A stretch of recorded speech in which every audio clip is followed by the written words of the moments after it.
Hello, everyone. This is Jeff Neville for Selective Imagery. And I've decided that I want to do a quick pre-recorded video to talk about the new 7Artisans 10mm f2.8 Mark II fisheye lens for full-frame cameras. I recently procured this lens from B&H Photo, and using my Paybu card, I think it cost me around $236. Which is pretty much a bargain when you think about how much some of these lenses sell for in recent history. Now, I'm just going to show you, I'm not going to do an unboxing video because you don't need to see me struggling with packaging and looking like an idiot. So I'm just going to show you this wonderful leather case. Okay, that you could put this lens in when not in use.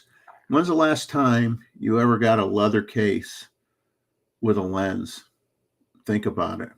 Some of you might not even have been born yet when they had lenses that came in leather cases. But it's a nicely padded case and a refreshing change from, little wraps that you put around your lens or nothing at all, which you get from lenses that could cost 5 times more. So this is a refreshing change. So I'm going to take it out of the take it out and just, it's got the protective metal lens cap on it. Okay, this is an all metal body. Now, for many people, they go, oh, that's like the good old days, ultimate quality metal body. I love it. Yes, it's vintage like, but they can be dented. All right, let's be realistic. And composite lenses that you have now, that some people call plasticky, actually hold up very, very well. And they don't dent. They may get a little scratch on them. They may get a little chip in them, but they hold up very, very well. But it is kind of neat to have, a metal lens again. And like I said, this is for the Z mount, this particular one. And I never owned the first version of this lens. Okay, so I'll be honest about that. And I never used a lens this wide. Okay, I have a 14-30 Z-mount lens, but I've never had one this wide before. And I do think it'll be used more often than, let's say, a fully circular fisheye lens, because this is not a full circle. This is a 175-degree angle of view.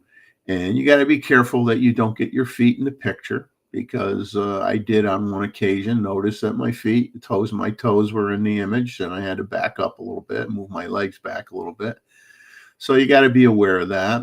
And it is interesting in terms of how to do your composition, where, this basically will bow in the sides, and it gives you some really neat effects when it comes to taking pictures of buildings, architecture.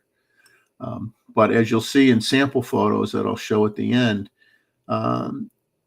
you can really have a lot of fun with this lens, and you're not sitting there looking for the National Geographic photo. This is just a lens that you can buy that doesn't break the bank, performs very well, is made very well, and you just have fun with it. And you're not going to use it every day, but I'll tell you, if you're going to be in some areas with interesting architecture, having this in your bag for those types of field trips, it's worth taking a handful of pictures with a lens like this. Like I said, this was great to get a lens like this. It didn't cost over $1,000. If you bought a name brand lens like Canon, Nikon, what have you, it would be well over $1,000. And for the price point, it's just kind of a no-brainer to me. It was worth spending the money. Some people pay that much money to go out on a fancy dinner.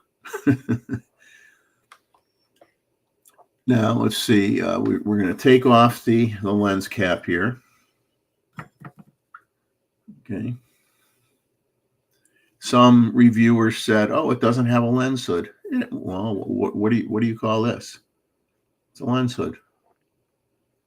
Okay, but it's not what is conventional because it is actually built onto the body of the lens itself. So some may look at that as a negative, but some cameras have lens hoods that twist on and lock, and they don't lock very good, and some of them fall off. We've heard complaints about that on other brands. This one isn't going to go anywhere. And the bad news is if you drop it, and you take a chunk out of it or something, you can't replace it. So I don't know, different ways of looking at it, right? But to me, if you drop this lens, and unless this lens lands on something perfectly flat, it is a bulbous lens element, and you're probably going to trash it anyway if you drop it and it falls this way. So you're going to be spending another $200+. It's a manual focus lens. It's for full frame cameras. The f-stop range is 2.8 to f16. If you shoot it wide open, you will have vignetting in the corners, which you have to get rid of in post. Which, to be honest with you, I had a little difficulty in Lightroom trying to get rid of it on some images, and I had to go into Photoshop and go do it that way, and had a little bit better success. So it could have just been me, but I seem to have a little bit of difficulty cleaning it up. But you stop it down a stop or two, and you don't have an issue that way anyway. And if you're shooting at basically at f8, you really don't even have to focus. I mean, everything front to back is going to be in focus. Now, if you shoot wide open, the bokeh actually is pretty pleasing. It isn't bad at all. You wouldn't think you'd really have much of anything with a lens like this, but you do if you shoot it wide open.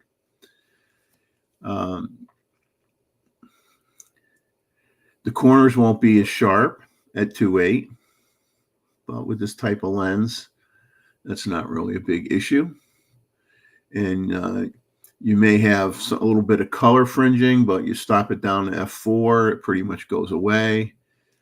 The engraving on this lens actually glows in the dark, believe it or not.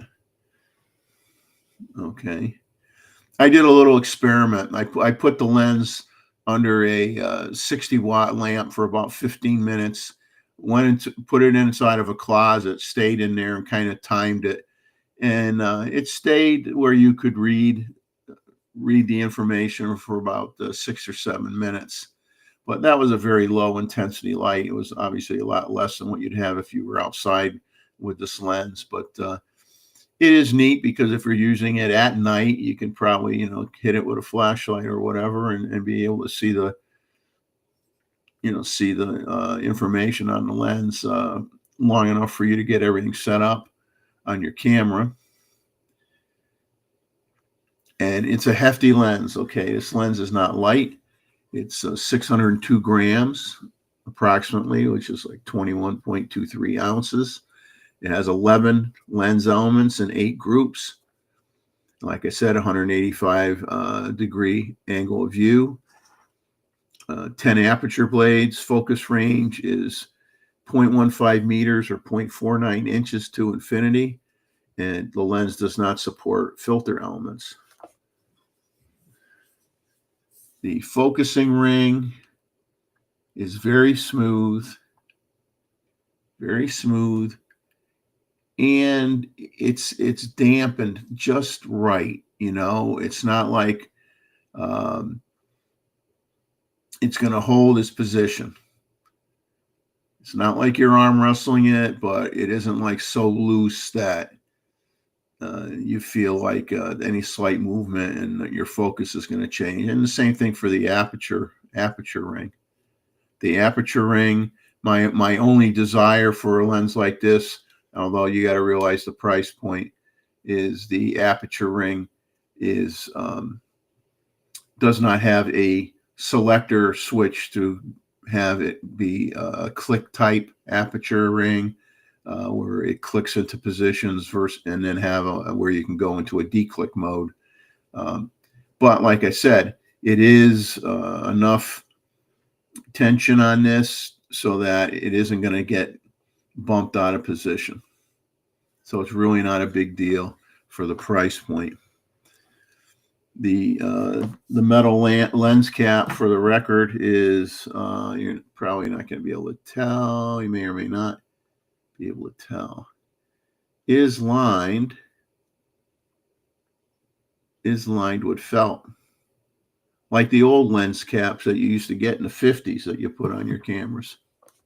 It stays on. It goes on very securely. Isn't going to fall off. And I think it's really, really nice. And now you might say, a lot of times after a lot of use, putting it on, taking it off, putting it on, is it going to all of a sudden just kind of fall off? I don't know, but I've got lenses with caps with the felt in it that are 70 years old, and they don't fall off the lenses. And obviously they're 70 years old, and they had a lot of use with them in their era, which they were being used on the camera bodies. So I don't expect any issue with this. And like I said, that padded case is really, really nice. And like I said, funny you can get that on a sub $300 lens, but you can't get it on a lens that costs thousands of dollars.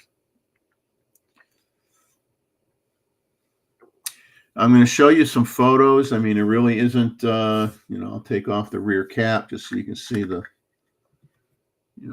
Z mount. There are no electrical contacts on this. You got to go in the camera and do the non-CPU settings and tell the camera what the widest aperture is on the lens. Give it a name, whatever you want to do. There's no contacts, so your aperture information isn't anything that's going to show up in the metadata. So if it's important for you to know what aperture f-stop you were at when you did a certain image, you're going to have to write it down or use the record mode to record that information for your shot. And that's about it. I mean, I really, really think it is a really, really nice looking lens. Show it to you closer. Like I said, very smooth, but nice drag on it for both the aperture and the focus. And, for the money, hey, I had a blast with it.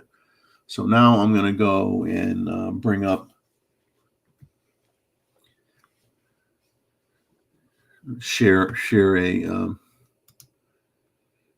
screen with you so I can show you some sample photos. And I will make it larger. You don't have to see me. And now some of these photos were just, at first, just horsing around kind of photos. Okay, this is just a photo off my second floor of my house. This is looking out from, basically the front of my house. So you can see my car in the driveway, the white car. And then I have like a loop of homes. So, it curves the section of my decking and gives you kind of a unique look. And, it's kind of neat just fooling around with it for something like that. Then I took a shot in my man cave. And you can see in this shot, I'm all set for entertaining, and you probably barely see her, but right over here is where my dog Patches likes to lay down, and we sit here many a night and watch the big screen TV and watch movies and television. And she's my best pal, so we have a lot of fun watching TV. Then I took a few images, just kind of horsing around. I got an image here of me against the back wall in my spare bedroom, which I use as an office. The bed's not in here anymore. And when I do my show, you guys see my camera collection. And here I just decided to sit on the floor and hold the camera up to my eye. I believe that's the Nikon SP. And you can see how it bows everything, the walls, and curves the cabinet. And it's a neat look, and it's just something that's fun. My wife and I went to Broadway at the Beach, which is a common place for people to go when they visit Myrtle Beach. A lot of shops and some Ferris wheels and kid rides and carnival type rides and things like that, and plenty of restaurants and a lot of things to do. And we went to Margaritaville and took this shot from my seated area. And it looks like I might have gotten either part of my finger in here or whatever. Didn't notice that till now, but it's neat. In the ceiling, this looks like a storm cloud, and you got shark fins in here and other items that spin around, and then eventually this bottle of Margaritaville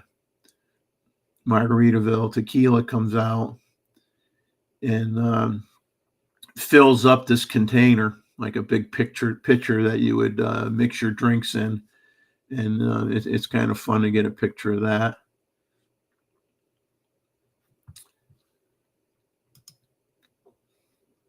Now I'll go back and I'll share some other images with you. I'll get rid of that one, and I'll bring up a different one.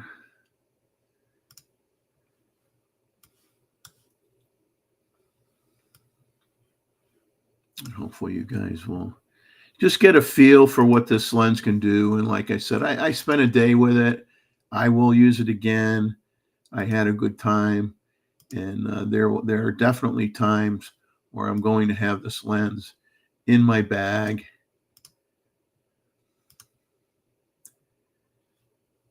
Okay, here you can see. Let me back up one. This is the first one I wanted to show here.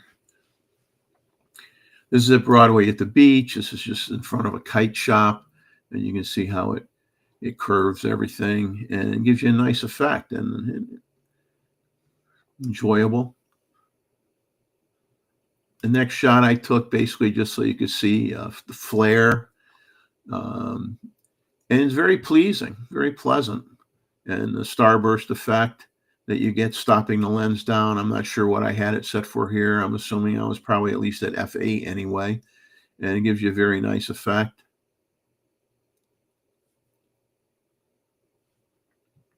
Then I went over to where the Ferris wheel area is, and you can see how it curves everything down here. Once again, the sun has that starburst effect, which is neat. Very sharp. Have no problem with the sharpness at all. None of these images went through a denoise at all. I adjusted just normal things like, brought up the exposure a little bit if I wanted to, adjusted shadows, highlights, but I did not do any AI sharpening or denoise tools in Lightroom. I did on some of these try to get rid of some of the vignetting, and but even here you can kind of see a little bit in the corner, a little bit in the corners. But when you think about it, if you made a print and by the time you put it on a mat board and everything, what little may still be there isn't going to show up anyway.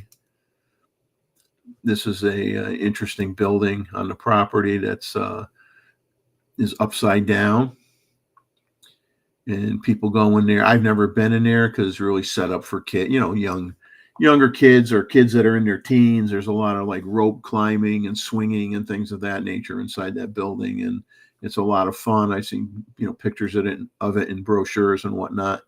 But yeah, they made it upside down just to make it definitely a unique structure. And then you do get certain levels of distortion. I'm going to flip back to a picture of me in front of my cabinets. And it looks like my head is touching the ceiling. And obviously, I'm not that tall, but that's one of the effects of the lens. In this case, I'm holding I believe, an old Kodak, bellows, fold-out bellows camera, medium format.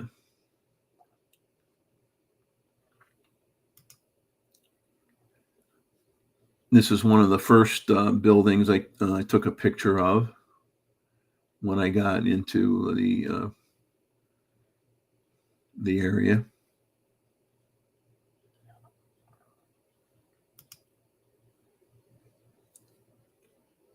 This is a carousel. In this case, I did not use didn't stop it down a lot.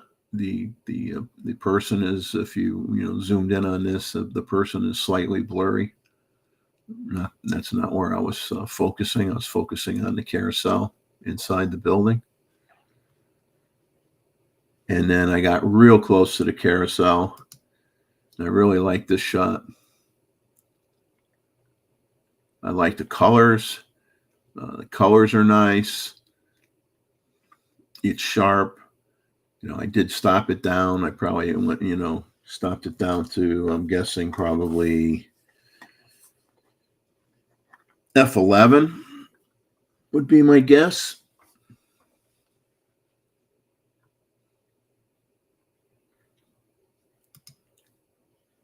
And this is just a cool picture of, the front of this building kind of looks like a barrel, and it runs along the left-hand side. And I thought this would look neat.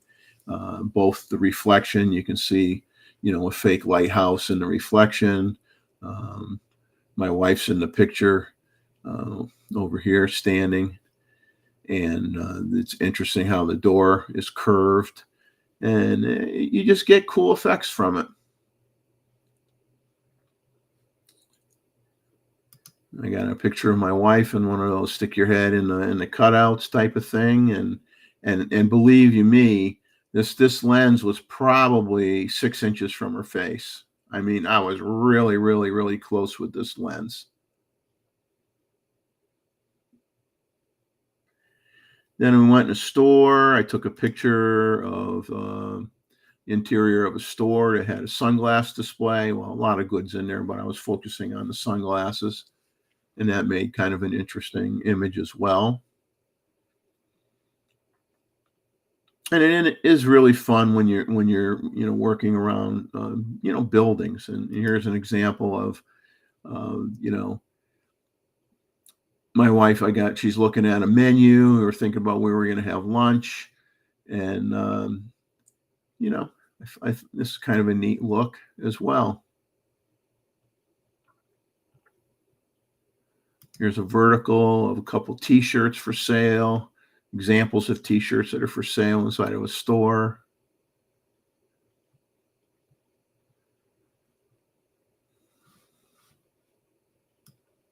And my last image is just for ha-has. I had to take a picture of a photo booth.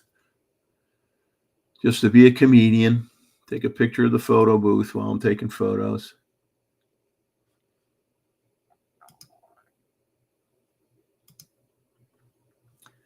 So hopefully that gives you an idea of what you can do with the lens, how it affects your image. And I found it to be very sharp, very forgiving in terms of flare. I mean, you'd get some when you got the sun directly, you're talking, you're there shooting at 10 or 11 o'clock in the morning down south. That sun's pretty strong. and I think it did very well. I had another image somewhere, I couldn't find it, that had some color, some weird color streak that was in the photo, but I mean, it was the only photo that had that. So it isn't like you're never going to have something unusual that may show up in the image, but I think it's very well controlled overall. And I like the sharpness, I like the color rendition, and very easy to focus. And had a lot of fun with it. So in the end, you know, I would highly recommend this if you want something unique in your kit. Um, and like I said, a full circular version of a fisheye lens, I mean, those are cool too. But I think with something like this, you still preserve a lot of information uh, in the image. It isn't as distorted. I think, you know, you would tend to use this. At least I will anyway. Would tend to use this more than for a full circular type. So that's it. I hope you enjoyed this quick review and my opinions anyway. And I would recommend, hey, if you know, for the cost of you know, going to a couple fancy places for dinner, you could pick up this lens, and great when you're in the city with architecture, and fun to just fool around and be a little goofy. So take care until next time. As I say, enjoy life, capture some of it, get out there and take pictures of whatever you have an interest in, using whatever gear you want to use, and just have a good time. Have a good one.